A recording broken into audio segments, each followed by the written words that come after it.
Imagine ser escolhida entre milhares de crianças não para virar princesa ou herdeira do trono, mas uma deusa viva. Imagine multidões sob sua janela, esperando um único olhar seu, acreditando que ele pode mudar seu destino. Isso não é uma lenda antiga de um passado distante. É uma realidade que acontece hoje, agora, no coração do Nepal. Esta é a Kumari, a deusa viva que ainda está no centro de uma tradição única, que fascina o mundo tanto quanto gera controvérsia. Então, como essa lenda começou? Por que uma sociedade moderna como o Nepal ainda considera uma criança sagrada? E isso é mesmo uma bênção ou um fardo que só a própria Kumari pode entender? Não se esqueça de curtir o vídeo e se inscrever no canal. Com seu apoio, podemos continuar trazendo mais documentários de alta qualidade e histórias marcantes que merecem ser contadas. Ative as notificações para não perder nenhum vídeo novo.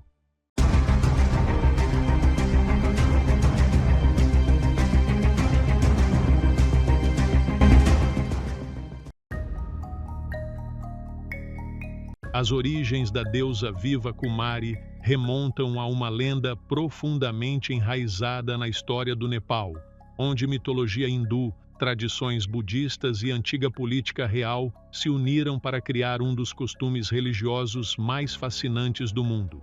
Essa tradição única gira em torno de uma menina vista como a encarnação viva da deusa Taaleju, a poderosa divindade protetora da família real nepalesa. Embora hoje a tradição Kumari pareça uma prática sagrada e cerimonial, sua história começou com uma relação misteriosa entre uma deusa e um rei, moldada por proteção, lealdade, medo e poder divino. Segundo a lenda, a deusa Taluju aparecia diante dos antigos reis do Nepal na forma de uma bela mulher. Ela visitava o palácio real à noite e mantinha encontros secretos com o rei. Nesses encontros, compartilhava sabedoria e orientação espiritual, ajudando o rei a governar com sabedoria e proteger a nação da desordem e do caos. Teleju representava pureza, poder e intuição divina, e sua presença era vista como prova de que o rei governava sob proteção divina.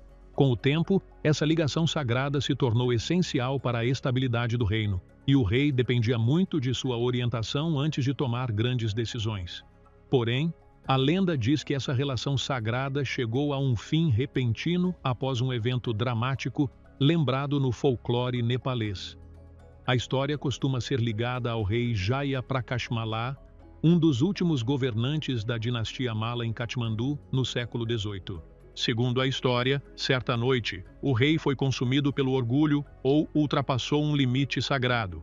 Algumas versões dizem que ele tentou tocar a deusa de forma desrespeitosa, violando a distância espiritual que deve existir entre humanos e divindades. Enfurecida com esse ato, Teleju desapareceu na mesma hora.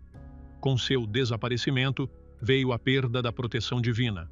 E logo o reino começou a sofrer com instabilidade política, conflito e agitação. O povo acreditava que a ausência da deusa era diretamente responsável por esses problemas. Passaram a crer que a única forma de restaurar o equilíbrio e a estabilidade era trazer Teleju de volta em uma nova forma, uma que preservasse uma distância sagrada entre a deusa e a humanidade. Foi aí que nasceu a ideia da Kumari. A deusa não apareceria mais como uma mulher adulta. Em vez disso, se manifestaria na forma de uma menina ainda intocada pelo mundo. Uma criança pura, livre de desejos mundanos e da corrupção humana.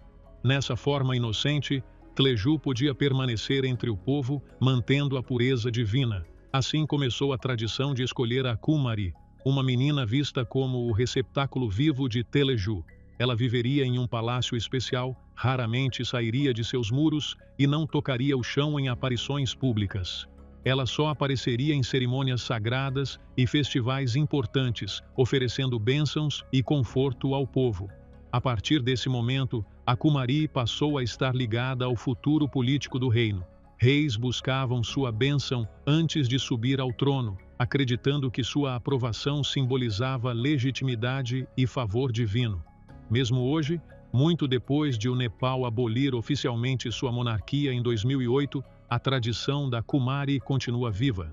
Durante os grandes festivais, a deusa viva ainda é levada em procissões cerimoniais, e muitos ainda acreditam que um único olhar dela pode trazer sorte, proteção e bênçãos. Como se Taiju nunca tivesse realmente desaparecido, mas apenas mudado a forma de se revelar ao mundo.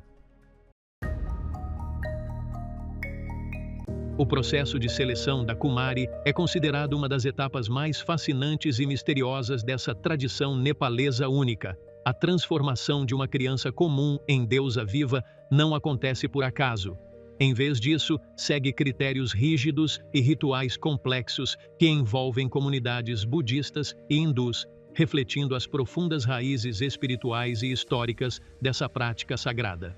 A jornada geralmente começa com a seleção de um grupo de meninas entre 3 e 7 anos. Acredita-se que essa idade represente o equilíbrio perfeito entre inocência e consciência. Nessa fase, a criança é vista como pura e intocada pelas complexidades do mundo, algo essencial para a crença de que a deusa Taluju pode habitar seu corpo. Um dos aspectos mais marcantes do processo é o exame do que se conhece como as 32 perfeições físicas. Esses são critérios tradicionais enraizados no antigo simbolismo hindu e vistos como representação de pureza, equilíbrio e perfeição divina. A candidata é examinada com cuidado para garantir que possua qualidades físicas específicas associadas à beleza sagrada e à dignidade espiritual. Essas qualidades incluem pele limpa e sem marcas, olhos grandes e expressivos com olhar calmo e firme, voz suave e agradável, cabelo escuro, dentes alinhados, traços delicados, corpo simétrico e pés pequenos e bem formados. Essas exigências não são vistas apenas como padrões de beleza, mas como sinais simbólicos de que o corpo da criança é adequado. Para levar a presença sagrada da deusa além do exame físico, as candidatas também passam por testes psicológicos e espirituais, entre as partes mais importantes da seleção. Um dos testes mais famosos mede a calma da criança em situações assustadoras. Segundo a tradição, as meninas podem ser colocadas em um ritual intenso, com danças mascaradas, rostos assustadores, sons altos e cerimônias dramáticas, criados para testar sua estabilidade emocional. A crença por trás desse ritual é simples, mas poderosa. Uma deusa verdadeira não sente medo. Por isso, acredita-se que a criança que permanece calma e controlada num ambiente tão intenso possua força espiritual extraordinária e a serenidade interior necessária para encarnar Teleju. As candidatas também são observadas por sua disciplina, paciência, capacidade de concentração e respeito pelos rituais sagrados. Isso é especialmente importante porque a Kumari precisa se adaptar a uma vida muito estruturada, cheia de cerimônias, tradições e isolamento parcial das experiências comuns da infância. Ao fim desse processo longo e exigente, apenas uma menina é escolhida para se tornar a deusa viva. A partir desse momento, ela é tratada com profundo respeito e reverência, sob a crença de que carrega o espírito de Taliju em seu pequeno corpo humano. Assim, o processo de seleção se torna mais que um ritual. Ele vira a passagem entre uma vida comum e um destino sagrado. Depois de ser oficialmente escolhida e declarada a encarnação viva da deusa Taleju, a criança é levada para um mundo totalmente diferente da vida que conhecia. A deusa viva Kumari mora num pequeno palácio chamado Kumari Gar, localizado na Praça Durbar, no coração de Katmandu. Esse prédio histórico, decorado com entalhes detalhados em madeira e janelas belamente trabalhadas, é tratado mais como templo sagrado do que como casa. No momento em que é escolhida para ser a Kumari, ela se muda para esse palácio e começa uma vida diferente da de qualquer criança comum da sua idade. O palácio se torna seu mundo inteiro, enquanto a praça do lado de fora serve como sua ligação limitada com o mundo exterior. Um dos aspectos mais marcantes da vida da Kumari é o conjunto rígido de regras que cerca sua rotina. Essas regras simbolizam seu status sagrado e sua pureza. Ela não pode deixar os pés tocarem o chão fora do palácio, pois se acredita que a terra, associada à morte, à doença e ao sofrimento humano, não é digna dos pés da deusa. Por isso, sempre que aparece em festivais ou cerimônias públicas, ela é carregada. Diferente das outras crianças, a Kumari não frequenta a escola no sentido tradicional. Em vez disso, recebe educação particular dentro do palácio, com professores que a visitam regularmente. Esse sistema tenta equilibrar a preservação de seu papel divino com suas necessidades humanas como criança em crescimento. Sua rotina diária geralmente começa com rituais simples realizados em seu quarto. Mulheres encarregadas de cuidar dela atendem suas necessidades e mantêm sua rotina. As refeições são servidas em horários específicos e sua saúde é monitorada de perto, já que até uma pequena doença ou ferimento pode ser interpretado como sinal de que as bênçãos divinas estão enfraquecendo. Ela passa o tempo brincando nos cômodos do palácio e andando por seus corredores, mas sua vida continua muito restrita, cercada de silêncio e reverência. Ela raramente encontra crianças da mesma idade e tem contato muito limitado com o mundo exterior, exceto durante os grandes festivais religiosos. Essa ligação restrita com a sociedade faz da vida da Kumari uma mistura única de isolamento e adoração. Ela é uma criança, mas ao mesmo tempo uma figura sagrada tratada com respeito extraordinário. Nessa existência incomum, realidade e mitologia se fundem, e sua infância se torna parte de uma tradição antiga, na qual as pessoas a veem como a presença viva de uma deusa que as protege e abençoa. A aparição da deusa viva Kumari nos grandes festivais é um dos eventos mais aguardados e extraordinários da vida cultural e espiritual do Nepal. É o raro momento em que essa figura sagrada deixa seu isolamento no palácio e se coloca diante do povo. Embora a Kumari seja reverenciada como deusa o ano todo, sua presença nos festivais eleva seu status a algo quase mítico. Para muitos, ela não é apenas um símbolo religioso, mas um centro espiritual em torno do qual a cidade inteira parece se mover. Essa presença sagrada se torna especialmente poderosa durante o festival Indrajatra, realizado todos os anos em Katmandu. É uma das maiores e mais importantes celebrações religiosas do Nepal, unindo tradições hindus e budistas em um único grande evento. Durante esse festival, a aparição da Kumari vira o momento mais esperado, como se todos estivessem prestes a testemunhar um encontro direto com algo divino. O festival começa com a elevação de um poste sagrado de madeira conhecido como Yasin, que simboliza Indra, o deus da chuva. Logo depois, grandes procissões começam a percorrer as ruas antigas da cidade. Embora o festival em si seja cheio de rituais e apresentações impressionantes, o momento mais esperado é, sem dúvida, a aparição da Kumari em seu carro real. Sua aparição pública é preparada com cuidado extraordinário. A Kumari veste roupas vermelhas ricamente bordadas, cor que simboliza poder e divindade. Seus olhos são contornados com carvão escuro e um terceiro olho simbólico é pintado em sua testa, representando sabedoria, visão espiritual e força divina. Ela é então colocada num trono de madeira dentro de uma magnífica carruagem cerimonial conhecida como Rata. Essa carruagem costuma ser puxada pelas ruas por dezenas de homens que consideram participar desse ato uma grande honra espiritual.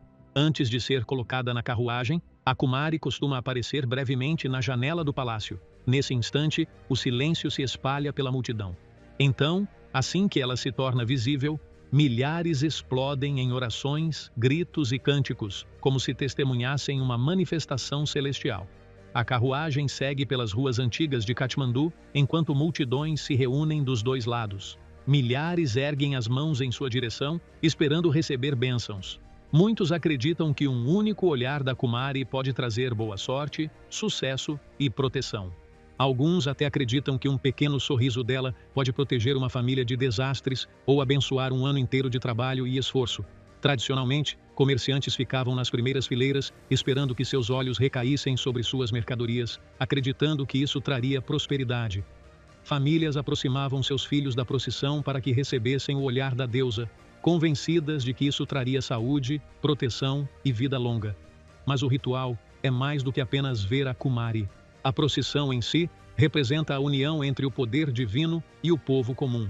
Danças tradicionais acompanham a carruagem, sobretudo a famosa dança Laki, em que artistas mascarados percorrem as ruas, simbolizando o afastamento dos espíritos malignos. No centro de todo esse movimento está a Kumari, silenciosa, imóvel e misteriosa, Sua presença calma em meio ao barulho é interpretada como sinal da bênção e aprovação de Teleju. Ainda assim, qualquer sinal de desconforto, cansaço ou inquietação pode causar preocupação no público, muitas vezes visto como mau presságio. Embora a Kumari fale pouco e raramente demonstre emoção, é justamente esse silêncio que lhe dá seu imenso poder. Ela é uma deusa silenciosa que não fala. Ainda assim, cada gesto tem significado. Cada movimento é observado e interpretado como mensagem divina. Quando a procissão termina e a Kumari volta ao palácio, o impacto de sua aparição continua sendo sentido por meses. Para muitos, sua presença é muito mais que um ritual. É uma bênção viva caminhando entre o povo. A jornada da Kumari começa a chegar ao fim no momento em que ela entra na puberdade. Segundo a tradição, a deusa Teleju não pode mais residir no corpo de uma menina em mudanças naturais, físicas e emocionais, assim que surge o primeiro sinal de maturidade, seja a menstruação, a perda de um dente de leite ou até um pequeno ferimento com sangramento, a criança perde imediatamente o título de deusa viva. Essa transição acontece sem aviso. Assim como a Kumari é escolhida de repente e elevada a um status sagrado, ela também é devolvida de repente à vida humana comum.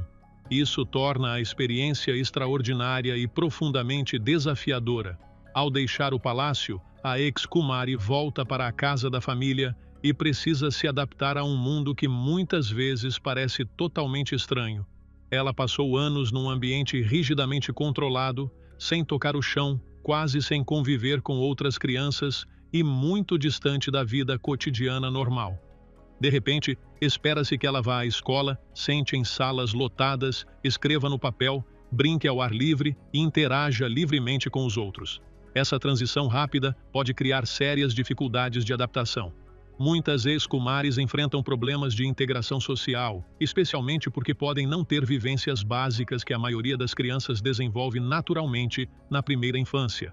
Algumas se sentem desconfortáveis andando descalças ou até sendo expostas diretamente ao mundo exterior. Outras enfrentam dificuldades emocionais causadas pela mudança drástica entre uma vida de reverência sagrada e uma existência humana comum. As ex-Kumaris também lidam com a forma como a sociedade as vê. Muitas pessoas continuam a tratá-las com cautela e profundo respeito, lembrando que um dia foram adoradas como deusas. Isso pode tornar as relações sociais complicadas, especialmente nos primeiros anos após deixarem o palácio. Com o tempo, a maioria das meninas se adapta gradualmente à vida normal, mas a experiência permanece profundamente marcada em sua identidade como parte inesquecível da infância. Velhos mitos sobre casamento também afetaram ex-Kumaris. Por muitos anos, uma crença difundida dizia que qualquer homem que se casasse com uma ex-Kumari sofreria terrível má sorte ou morreria jovem. Embora essa superstição tenha enfraquecido bastante nos tempos modernos, ela já criou sérias dificuldades para ex-Kumaris que buscavam casamento e relações estáveis. Nos últimos anos, porém, muitas ex-Kumaris construíram relacionamentos e famílias normais, mostrando que os velhos medos já não têm a mesma força. Essa realidade atraiu atenção crescente de organizações de direitos humanos e gerou debate global sobre a tradição. Críticos levantaram preocupações sobre liberdade, educação, bem-estar emocional e direitos da criança, defendendo que o bem-estar da Kumari deve vir antes de tudo. Essas preocupações levaram o governo do Nepal a introduzir reformas. Hoje, as Kumaris podem receber educação formal dentro do palácio, e algumas restrições que antes limitavam provas escolares foram flexibilizadas. Práticas tradicionais de seleção também foram revistas para reduzir danos psicológicos às jovens candidatas. Mesmo assim, o debate continua sem solução. Alguns veem a tradição da Kumari como parte vital da identidade cultural do Nepal e acreditam que ela merece respeito e preservação. Outros argumentam que, embora a tradição pareça bela e sagrada por fora, ela pode ser emocionalmente difícil por dentro. Entre essas visões, a Kumari continua numa linha frágil entre divindade e infância. Num mundo que avança rapidamente para a modernidade, a Kumari segue como um poderoso lembrete de como o mito pode sobreviver ao tempo. Ela é uma criança carregando séculos de crença em silêncio, vivendo na fronteira entre a divindade sagrada e a realidade humana. De muitas formas, ela reflete a própria contradição humana, nosso desejo de proteção espiritual e nosso desejo igualmente forte de liberdade. Se você gostou deste vídeo e achou que valeu a pena assistir, não se esqueça de nos apoiar curtindo o vídeo e se inscrevendo no canal. Seu apoio é a verdadeira motivação que nos ajuda a continuar criando mais documentários e trazendo histórias fascinantes cheias de detalhes e segredos ocultos. Deixe suas opiniões e sugestões nos comentários e não se esqueça de ativar as notificações para não perder nenhum conteúdo novo.